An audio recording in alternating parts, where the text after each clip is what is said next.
आप देख रहे हैं मेरा YouTube channel Maniha health and beauty.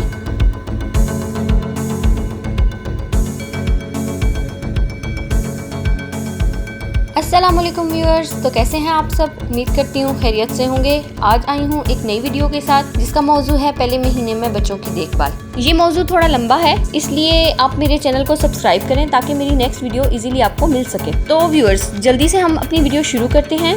आज की हमारी वीडियो है कि पहले महीने में न्यूबॉर्न बेबी की देखभाल कैसे की जाए। ये वीडियो खास तौर पर उन लड़कियों के लिए है जो पहली दफ़ा माँ बनने जा रही हैं। तो व्यूअर्स, इस वीडियो में मैं आपको बताऊंगी कि ये बच्चों की केयर कैसे करनी है, इनकी नेक को कैसे सपोर्ट करना है, ब्रेस्ट फीड किस तरह करानी है, इनकी स्लीपिंग हैबिट्स किस तरह डेवलप करनी है और बच्चों की सफाई का कैसे ख्याल रखना है, इनकी अम्बिलिकल कॉर्ड के बारे में बताऊंगी। तो व्यूअर्स, वीडियो शुरू करते हैं। सबसे पहले बात करते हैं नेक होल्ड की। न्यूबॉर्न को उठाते वक्त सर के पिछले हिस्से में लाजमी हाथ रखें, क्योंकि न्यूबॉर्न की हड्डियां बहुत कमज़ोर होती हैं। जो गर्दन के वर्टिब्रा होते हैं, मसल्स होते हैं, वो बहुत वीक होते हैं। मसल्स पूरी तरह जो नेक बोन्स होती हैं उनको सपोर्ट नहीं कर रहे होते। वैसे भी न्यूबॉर्न बेबी का जो वेट होता है, हेड का वेट होता है, वो उसकी बॉडी से ज़्यादा होता है। तो इसलिए ये खास ख्याल रखें कि जब न्यूबॉर्न बेबी को आप उठाएं तो आप उसके सर के नीचे हाथ रखें, उसकी गर्दन को सपोर्ट दें ताकि उसका पूरा वेट उसकी गर्दन पे ना पड़े। कभी भी न्यूबॉर्न बेबी को बाजू से पकड़कर ना उठाएं, जोर जोर से ना उछालें। जब तक कि बच्चा खुद से गर्दन संभालने के काबिल ना हो, उसको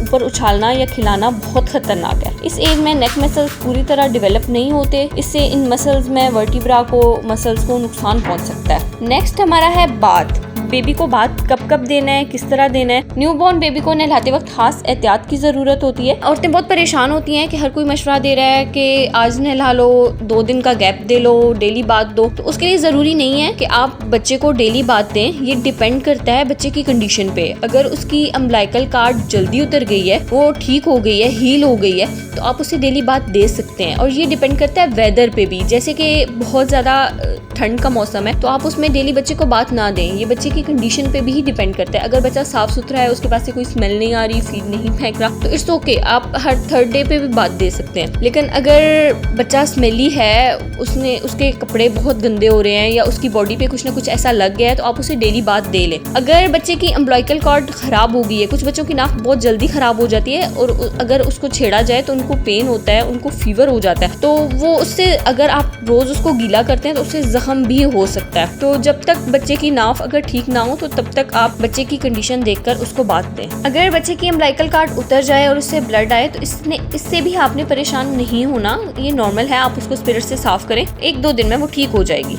और अगर हम पानी के टेम्परेचर की बात करें तो किसी भी मौसम में बच्चा पैदा हो, जैसे कि अभी समर सीजन चल रहा है, तो जो इस मौसम में न्यूबॉर्न बेबी हैं उनको भी आप थोड़े से नीम पानी से ही बाथ देंगे, नीम गर्म पानी से। वो क्यों? वो इसलिए कि हमारी इंटरनल बॉडी का, मदर की इंटरनल बॉडी का टेम्परेचर थोड़ा हाई होता है। मदर, अब जाहिर बात है, इंसानी बॉडी है, उसके अंदर का टेम्परेचर हाई है। जब बच्चा उससे बाहर आता है तो बाहर की जो दुनिया है उसका टेम्परेचर लो है उसके मुकाबले में, तो बच्चे को उस टेम्परेचर के बराबर आने में थोड़ा टाइम लगता है। तो इसलिए शुरू में आप कोशिश करें कि आप उसको नीम गर्म पानी से बाथ दें, बहुत ठंडे पानी से बाथ ना दें, वो उसके लिए सूटेबल नहीं है।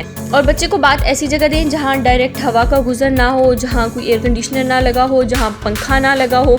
और बाथ के फ़ौरन बाद आपने बच्चे को पंखे के नीचे नहीं लिटाना, चाहे कोई भी मौसम हो। इसलिए कोशिश करें कि बाथ दे के आप उसे ऐसी जगह लिटाएं जहां हवा ना हो। मोस्टली न्यूबॉर्न बेबी का देखा गया है कि बहुत तंग करते हैं, सारी रात रोते हैं, नहीं सोते, मदर को नहीं सोने देते। तो आप ये हैबिट भी डेवलप कर सकती हैं कि जब आपने बाथ देना है तो आप रात को बाथ दें, और रात को बाथ देने के बाद बच्चा बहुत अच्छी नींद सोएगा, क्योंकि बाथ देने के बाद 6 से 7 घंटे, 8 घंटे बच्चा आराम से सोता है। नेक्स्ट बात करते हैं हम फीड की। न्यूबॉर्न बेबी को फीड कितने घंटे बाद कराना चाहिए, किस तरह कराना चाहिए? तो अगर तो बच्चा मदर फीड पर है तो उससे आपको हर 2 to 3 आवर्स आप उसको फीड दे सकते हैं। दे सकते क्या है, हर 2 to 3 आवर्स बाद आपने उसको मस्ट फीड करानी है। छोटे बच्चे होते हैं, न्यूबॉर्न होते हैं, उनको नहीं याद रहता कि हमने फीड करानी है, उनको नहीं पता होता कि हमने फीड मांगनी है या हमें भूख लग रही है। अगर बच्चा 6 से 7 घंटे सो रहा है तो ये आपका काम है कि आप दरमियान में उसको जगा के आप उसको फीड कराएं। अगर हम बात की जाए फॉर्मूला मिल्क की तो फार्मूला मिल्क आप बच्चे को 3 आवर्स बाद भी दे सकती हैं। आप मदर फीड 2 आवर्स बाद कराएं, अगर आप फार्मूला मिल्क करा रही हैं तो आप 3 आवर्स बाद कराएं। अगर आपने इस बात का अंदाज़ा करना है कि आपकी फीड या फार्मूला मिल्क बच्चे को सूट कर रहा है या नहीं, उसकी फीड पूरी हो रही है या नहीं, या उसकी नीड्स पूरी हो रही हैं तो या नहीं, तो इस चीज़ का अंदाज़ा आप उसके वेट से भी लगा सकते हैं। अगर देखा जाए वेट गेन के बारे में तो फर्स्ट वीक में बेबी का वेट ड्रॉप होता है, नेक्स्ट वीक से बढ़ना शुरू होता है। इस तरह अगर बात की जाए यूरिन की तो बच्चा 6 से 7 दफ़ा यूरिन करता है दिन में और 3 दफ़ा स्टूल कर सकता है। आपने इस बारे में परेशान नहीं होना अगर 3 दफ़ा वो दिन में स्टूल कर रहा है, 6 से 7 दफ़ा यूरिन कर रहा है। हाँ, लेकिन अगर वो लूज स्टूल कर रहा है या बहुत ज़्यादा दफ़ा कर रहा है दिन में तो आप फौरी तौर पर डॉक्टर से बात करें। नेक्स्ट अगर बात की जाए फीड जब करा के उसके बाद हमने क्या करना है, मोस्टली माएँ गलती करती हैं, फीड कराने के फ़ौरन बाद बच्चे को लिटा देती हैं। तो बच्चे को लिटाना नहीं है, आपने बच्चे को कंधे से लगाना है, कंधे से लगाकर उसको डिकार दिलवाना है, क्योंकि बच्चा जो दूध निकालता है वो बच्चे को समझ नहीं आती कि दूध मैंने अंदर लेके जाना है या क्या, वो फौरन से अपनी सांस वाली नाली में ले जाता है जिससे बच्चे का सांस बंद हो सकता है। इसलिए कोशिश करें 3 to 5 मिनट्स आप उसको कंधे से लगाकर डिकार दिलवाएं। बच्चे के डिकार का भी पता नहीं चलता, इसलिए आप 5 मिनट्स एटलीस्ट उसको कंधे से लगाएं और वेट करें। उसके बाद आप उसको करवट पे थोड़ी देर लिटा दें। इससे ये होगा कि अगर बच्चा करवट पे लेटा है और उसको वॉमिट आ रही है तो वॉमिट डायरेक्ट निकल आएगी बाहर, लेकिन अगर वो सीधा लेटा है तो वो इसी वॉमिट को इनहेल कर लेगा, अपनी सांस वाली नाली में ले जाएगा। तो इसलिए कोशिश करें कि फीड के फौरन बाद थोड़ी देर अगर आप लिटा रही हैं तो करवट पे लिटाएं, हेड थोड़ा सा ऊंचा करके लिटाएं। तो व्यूअर्स, ये थी हमारी आज की वीडियो। नेक्स्ट टाइम छोटी छोटी नई बातों के साथ हाजिर होंगी, जिसमें स्लीप पे बात करेंगे, हम स्किन पे बात करेंगे। तब तक के लिए दुआओं में याद रखें। उम्मीद करती हूँ आपको वीडियो पसंद आई होगी। अगर आपको मेरी वीडियो पसंद आए तो आप चैनल को सब्सक्राइब करना ना भूलें। खुदा हाफिज, अपना ख्याल रखें।